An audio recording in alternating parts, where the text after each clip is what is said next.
우리는 2월 한 달 동안 오늘까지 큐티 축제를 보내고 있습니다. 제가 물어보고 싶은 것은 바로 이 질문입니다. 여러분들 매일매일 말씀으로 살고 있습니까? 아멘. 누가 안 하십니까? 아멘. 최소한 지난 2월 한 달 동안이라도 그렇게 사셨습니까? 아멘. 네, 모두가 자신 있게 하는 질문을 드리겠습니다. 여러분은 앞으로 매일 성경을 읽고 묵상하며 살겠습니까? 아멘. 네. 우리가 오늘부터라도 이제부터라도 말씀을 늘 가까이 하고 읽고 묵상하고 그렇게 살겠습니다라고 결심한다면 우리 2월 큐티 축제 행사는 성공한 축제인 줄 믿습니다. 여러분, 우리 EM 사역을 하고 있는 장성진 형제 설교 말씀을 통해서 EM 사역부가 모두 성경 일독하기로 한 거 기억하시죠? 그리고 성진 형제는 나는 이독을 하겠습니다라고 얘기했던 거 기억하실 것입니다. 지난 주간에 이 목사님과 저와 성진 형제가 함께 모여서 식사하면서 이야기를 나눴습니다. 성진 형제의 아내 우리 랑랑 자매가 지금 친정에 중국에 간 지 3개월쯤 됐기 때문에 얼마나 힘들었나라고 걱정을 하면서 얘기를 했는데요. 성진 형제 하는 말이 지난 3개월 동안에 오히려 우리 부부의 신앙이 더 성장한 것 같습니다라고 말을 하는 겁니다. 그 얘기를 들어보니까 비록 두 사람이 한 사람은 미국에 한 사람은 중국에 있었지만 서로 이 화상 통화를 통해서 성경 읽기를 열심히 해서 벌써 이 두 사람은 2월도 안 됐는데 성경 한 번을 읽었다는 얘기입니다. 벌써 여러분 자랑스럽지 않습니까? 엊그제 새해가 시작된 것 같은데 나는 아무것도 한 것이 없는 것 같은데 벌써 2월의 마지막 주가 됐고 그 어떤 사람은 벌써 올해의 목표 중에 절반을 채웠습니다. 아마도 성진 형제 부부는 아마 초과 달성하는 걸 할 것 같습니다. 그래서 함께 이야기하고 식사하면서 은혜를 받고 도전을 받는 시간이었습니다. 우리 성진 형제가 우리 교회 EM 사역을 하는 것이 얼마나 기쁘고 감사한 줄 모르겠습니다. 제가 지난주 설교 말씀을 통해서 큐티, 콰이어 타임이란 단순히 하루 읽을 성경 본문을 그냥 읽고 끝나는 것이 아니라 말씀을 보고 또 생각을 해보고 또 그 말씀으로 자기의 삶을 한번 비춰보고 반성하고 기도하고 또 기록하는 것의 반복이라고 말씀드렸습니다. 그런데 이 큐티는 그냥 생각날 때 뭔가 허전할 때 이거 해야 되는 거 아닌가 그럴 때 가끔 하는 것이 아니라 매일 꾸준하게 하는 것이 중요하다라고 말씀드렸습니다. 제게는 피아니스트인 사촌 동생이 있습니다. 백인 남자를 만나서 결혼했는데 남편도 피아니스트입니다. 제가 한국에 있을 때 한 10년 전에 이 두 사람이 한국에서 합동 공연을 한 적이 있습니다. 공연을 한 일주일 앞두고 한국에 들어왔는데 저한테 부탁하는 것이 그랜드 피아노 2대가 붙어있는 연습실을 마련해 주십시오라고 말하는 거예요.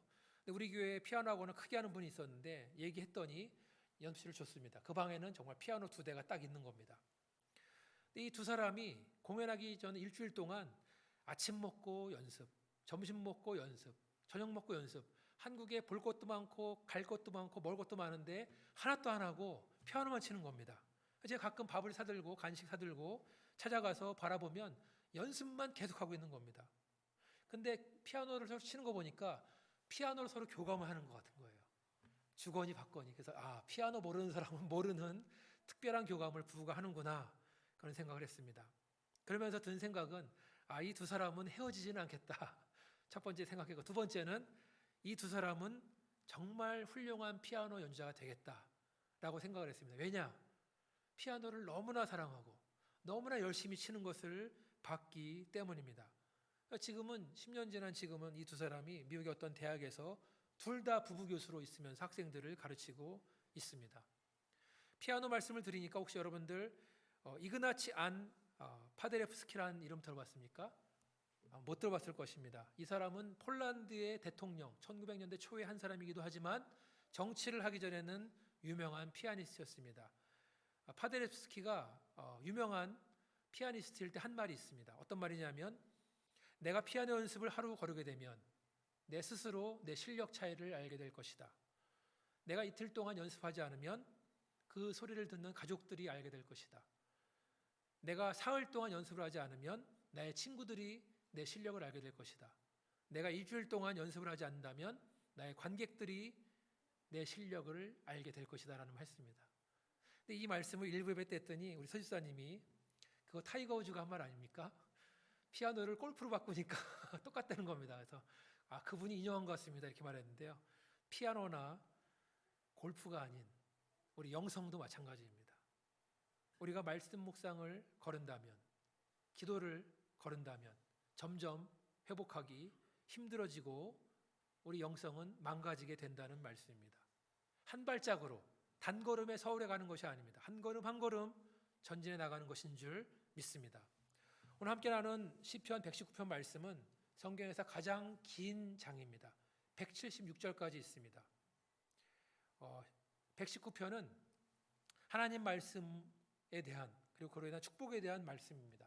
그래서 원래는 한 절 한 절 다 같이 보면은 너무나 좋겠지만 그러면 시간이 너무 부족하기 때문에 그 중에 일부만 가지고 은혜를 나누려고 합니다. 오늘 설교 제목은 말씀대로 사는 인생입니다. 여기서 인생이란 말을 한자로 보니까 생명이라는 의미가 들어있습니다. 말씀과 우리의 생명, 너무나 깊은 관계가 있습니다. 여러분, 우리 생명을 생각해 보면 가장 먼저 떠오르는 것이 뭡니까? 우리가 살기 위해서는 우리는 먹어야 됩니다. 양식이 필요합니다. 음식이 필요합니다. 떡이 필요합니다. 그리고 이제 먹고 나니까 또 우리의 생명에 필요한 것이 뭐냐? 인생에 필요한 것이 뭐냐? 우리가 갈 길을 밝혀줄 빛입니다.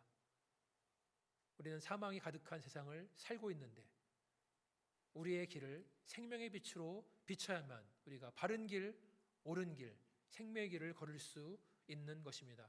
한번 오늘 말씀 97절에서 104절까지 제가 한번 읽어드리겠습니다. 한번 화면에 보여주시고요. 내가 주의 법을 어찌 그리 사랑하는지요. 내가 그것을 종일 작은 소리로 읊조리나이다. 주의 계명들이 항상 나와 함께하므로 그것들이 나를 원수보다 지혜롭게 하나이다. 내가 주의 증거들을 늘 읊조림으로 나의 명철함이 나의 모든 스승보다 나으며 주의 법도들을 지킴으로 나의 명철함이 노인보다 나으니라. 내가 주의 말씀을 지키려고 발을 금하여 모든 악한 길로 가지 아니하였사오며 주께서 나를 가르치셨으므로 내가 주의 규례를 떠나지 아니하였나이다. 주의 말씀의 맛이 내게 어찌 그리 단지요 내 입의 꿀보다 더 다니이다. 주의 법도들로 말미암아 내가 명철하게 되었으므로 모든 거짓 행위를 미워하나이다. 주의 말씀의 맛이 내게 어찌 그리 단지요 내 입의 꿀보다 더 다니이다. 하나님 말씀은 우리의 음식입니다. 우리의 떡입니다. 그렇게 믿으시면 아멘 하시기 바라겠습니다. 여러분, 그 떡이 텁텁합니까? 꿀송이처럼 답니까? 얼마나 그 맛이 달콤하면 말씀을 하루 종일 읊조린다고 했습니까? 여기서 읊조린다는 말, 다른 성경에서는 묵상이라고 나옵니다. 영어 성경 메디테이션으로 나옵니다. 근데 읊조린다는 말의 사전적인 의미를 보니까 잘 들어보세요. 뜻을 음미하면서 낮은 목소리로 시를 읊다, 이런 뜻입니다. 뜻을 음미하면서 낮은 목소리로 시를 읊는다. 그러니까 읊조리다는 말은 그냥 묵상이라는 말보다 더 깊은 의미가 있는 겁니다. 읊조린다는 것은 하나님 말씀을 음미하면서, 음미한다는 것에 벌써 미각적, 음식에 대한 표현이 들어있지 않습니까? 하나님의 말씀을 음미하면서 낮은 목소리로 그것을 중얼중얼 거리는 거다. 그것이 성경에서 말하는 묵상의 뜻입니다. 한번 그 증거를 볼까 하면 여러분 가운데 시편 1편 2절 말씀 누가 한번 읽어주겠습니까? 시편 1편이 성경 펴서 한번 읽어주십시오. 시편 1편 2절 말씀.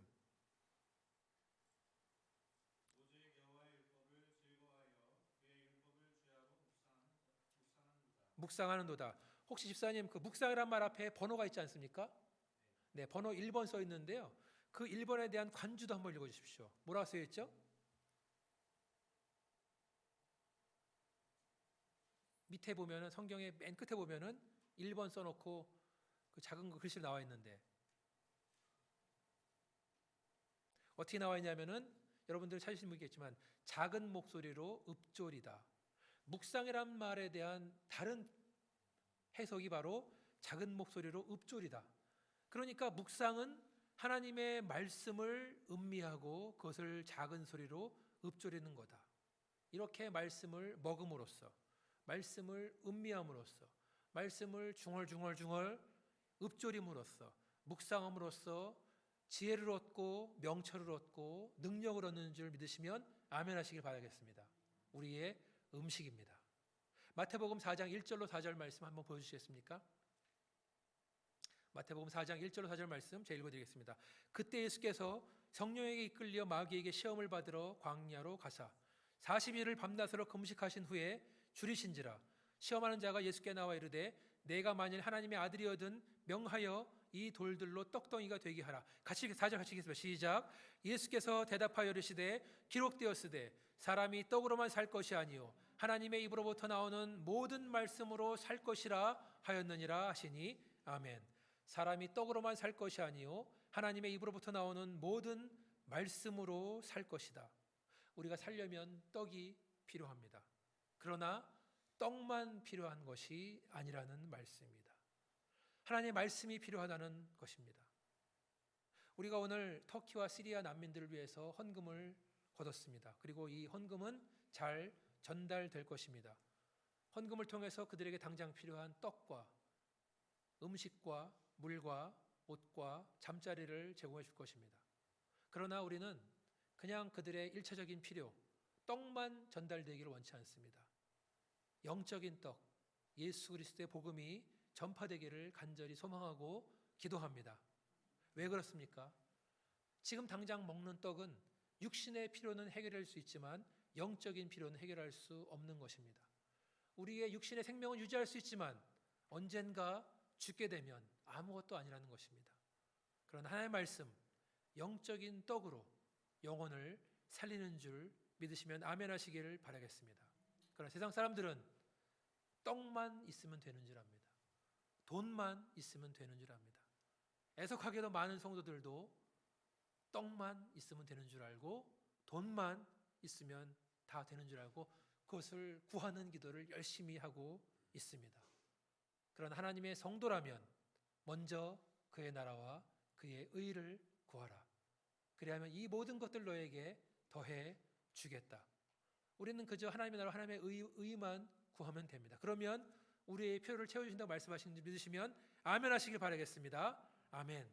예수님께서 하신 말씀 마태복음 4장 1절로 4절 말씀은 구약에 있는 신명기 8장 2절과 3절 말씀과 병행을 이루고 있습니다. 예수님이 그 말씀을 인용하신 겁니다. 같이 한번 신명기 8장 2절로 3절 읽어보실까요? 시작.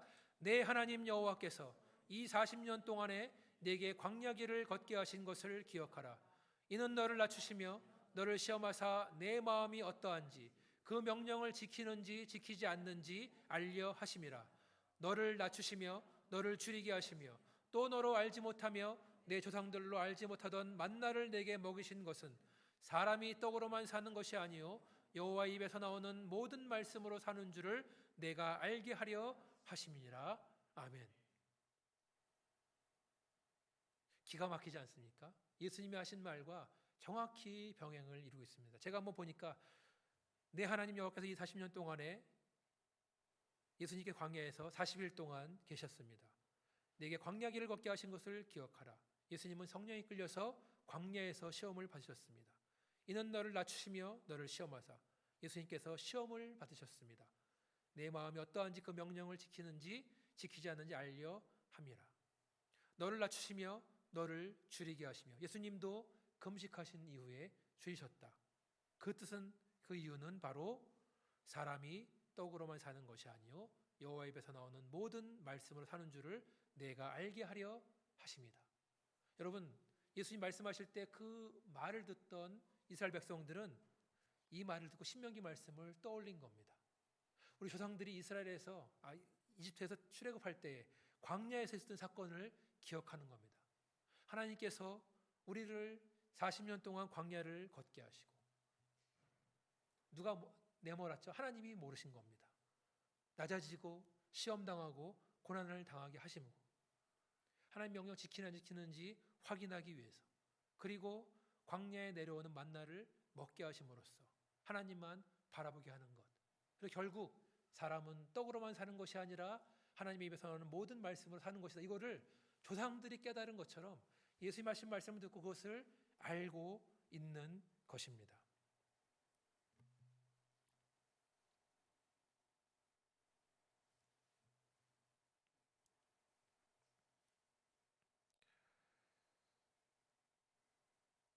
많은 사람들이 하나님 믿고 하나님을 따른다고 하면서 세상의 떡에만 관심을 가질 때, 그리고 마귀는 지금도 세상의 떡의 중요성에 대해서 강조하고 있는 이때에 예수님께서는 그 초점을 하나님의 입, 하나님의 말씀에 맞추고 있는 것입니다. 다시 말해서 세상의 떡은 우리의 육신은 살릴 수 있으나 영은 살리지 못한다. 우리에게는 세상의 떡보다 영적인 떡, 하나님의 말씀이 있어야 우리는 산다라는 말씀입니다. 성공적인 기독교인, 부자 기독교인이라는 헛된 신화, 언젠가는 썩어질 몸, 육신만 생각하는 그 미신 같은 기독교를 벗어버려야 진정한 기독교가 사는 줄 믿습니다. 영혼을 살리는 말씀, 말씀을 먹어야만, 억지로 먹는 것이 아니라 입에 꿀처럼 달콤한 말씀을 경험하고 우리를 살리시는 그 능력의 말씀으로 사는 저 여러분 되시기를 주님의 이름으로 축원합니다. 뒷부분 같이 한번 보시겠습니다. 105절부터 112절 제가 읽어드리겠습니다. 주의 말씀은 내 발의 등이요 내 길의 빛이니이다. 주의 의로운 규례들을 지키기로 맹세하고 굳게 정하였나이다. 나의 고난이 매우 심하오니 여호와여 주의 말씀대로 나를 살아나게 하소서. 여호와여 구하오니 내 입이 드리는 자원 제물을 받으시고 주의 공의를 내게 가르치소서. 나의 행명이 항상 위기에 있사오나 나는 주의 법을 잊지 아니하나이다. 악인들이 나를 해하려고 올무를 놓았사오나 나는 주의 법도를 떠나지 아니하였나이다. 주의 증거들로 내가 영원히 내 기업을 삼았사오니 이는 내 마음의 즐거움이 됨이니이다. 내가 주의 율례들을 영원히 행하려고 내 마음을 기울였나이다. 주의 말씀은 내 발의 등이요 내 길의 빛이니이다. 우리는 모두 천성을 향해서 전진하고 있습니다. 저 멀리 있는 빛으로 우리는 목표를 삼아서 한 걸음 한 걸음 가고 있습니다. 근데 우리가 저쪽까지 가야 되는 걸 알고 있는데 지금 내 앞에 어떤 일이 펼쳐지고 있는지 그것도 알아야 한다는 것입니다. 말씀으로 내가 가는 길을 비춰야 오늘 내가 갈 수 있는 길, 내 앞의 길을 갈 수 있다는 것입니다. 왜 그렇습니까? 우리는 모두 우리가 지금 읽은 말씀처럼 어두운 세상에서 나의 생명이 항상 위기 속에 있기 때문에 악인들이 나를 해하려고 내 발 앞에 올무를 놓았기 때문에 주의 말씀으로 내 발등을 비춰야 한다는 것입니다. 내 갈 길을 비춰야 한다는 말씀입니다. 말씀으로 현재 내가 처한 인생의 문제를 비추고 그 인생의 해결책을 찾으면서 말씀으로 승리하면서 한 걸음 한 걸음 나가야 한다는 것입니다. 주의 말씀은 나의 양식이고 나의 빛이다. 우리에게 반드시 필요한 것 주의 말씀인 줄 믿습니다. 말씀 하나만 더 보고 말씀을 마치겠습니다. 요한복음 4장 30절로 34절 말씀입니다. 제가 읽어드릴게요. 그들이 동네에서 나와 예수께 오더라. 그 사이에 제자들이 청하여 이르되 랍비여 잡수소서.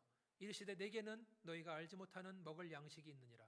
제자들이 서로 말하되 누가 잡수실 것을 갖다 드렸느냐 하니 예수께서 이르시되 나의 양식은 나를 보내신 이의 뜻을 행하며 그의 일을 온전히 이루는 이것이니라. 성경을 잘 아시는 분이라면 이 앞에 있는 요한복음 4장의 앞부분에 어떤 일이 있었는지 아실 것입니다. 사마리아를 방문했을 때 우물가에서 만난 여인과의 이야기입니다.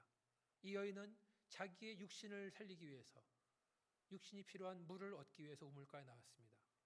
그렇지만 생명의 물 되시는 예수님을 만난 다음에 구원을 받고 이제는 영원한 생명을 주는 예수 그리스도를 발견한 다음에 그 기쁜 소식을 동네방네 전하기 위해서 지금 나간 겁니다.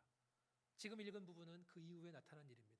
아무것도 모르는 제자들이 와서 예수님에게 하는 말은 예수님 식사 시간이 한참 지났습니다. 이 떡을 좀 드십시오. 예수님 하시는 말씀이죠. 내게는 너희가 알지 못하는 먹을 양식이 있다. 그 영적인 양식을 모르는 제자들은 서로 물어보는 겁니다. 누가 예수님에게 음식을 드렸느냐? 예수님 말씀하시죠. 나의 양식은 나를 보내신 이의 뜻을 행하여 그의 일을 온전히 이루는 이것이다. 사람이 떡으로만 살 것이 아니요 하나님의 입으로부터 나오는 모든 말씀으로 살 것이다. 말씀을 듣고 읽는 것으로 양식이 되는 줄 알았는데 예수님 말씀 보니까 말씀을 행하고 온전히 이루는 것이 나의 양식이다.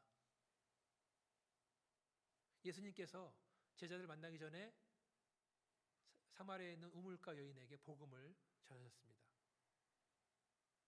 그것이 하나님의 뜻을 온전히 이룬 것입니다. 말씀대로 사는 것 하나만으로도 우리들은 세상에서 주지 못하는 배부름, 참된 만족, 세상이 주지 못하는 진짜 보람을 느낄 수 있다는 말씀입니다. 하나님의 말씀, 그것이 바로 우리의 생명을 살리는 양식입니다. 하나님의 말씀, 그것이 바로 우리의 인생의 길을 비추는 등불입니다. 그 뜻에 순종함으로써 그 일을 온전히 이루는 삶이야말로 우리의 영혼을, 우리의 생명을, 인생을 살리는 양식인 줄 믿으시면 아멘 하시기를 바라겠습니다. 그렇게 살겠다고 다짐하신 분도 다시 한번 아멘 하시길 바라겠습니다. 아멘. 오늘 우리 교회 큐티 축제를 마치면서 다 같이 다짐하시기를 원합니다. 우리의 육신의 필요인 떡을 먹기 전에 먼저 영적인 떡을, 우리 살리는 말씀을 먼저 먹으면서 하루를 시작하겠습니다. 그 말씀을 하루 종일 음미하고 맛을 보고 읊조리며 말씀과 동행하는 삶을 살겠습니다. 주의 말씀으로 내 길을 비춰주시고 내가 갈 바를 알려주셔서 주의 말씀에 순종하는 삶을 살겠습니다. 이렇게 다짐하시는 저 여러분에게 주님의 은혜가 함께 하시기를 축원합니다. 같이 한번 기도하시겠습니다. 아버지 하나님, 그렇습니다. 우리가 주의 말씀을 음식보다 더 사모하고 더 간절히 찾고 생명과 같이 여기는 삶이 되기를 간절히 소망합니다. 그 말씀이 내 입에 꿀과 같이 단 그런 놀라운 은혜가 우리 가운데 있기를 간절히 원합니다. 주께서 말씀의 빛으로 비추셔서 우리가 처한 상황 속에서 말씀대로 순종하며 나갈 수 있도록 하나님 도와주시고, 우리가 주의 말씀을 순종하며 이룸으로써 놀라운 영의 양식을 얻을 수 있도록 하나님 도와주시옵소서. 이 모든 말씀을 예수 이름으로 기도합니다. 아멘. 다 함께 일어나서 찬송가 200장 함께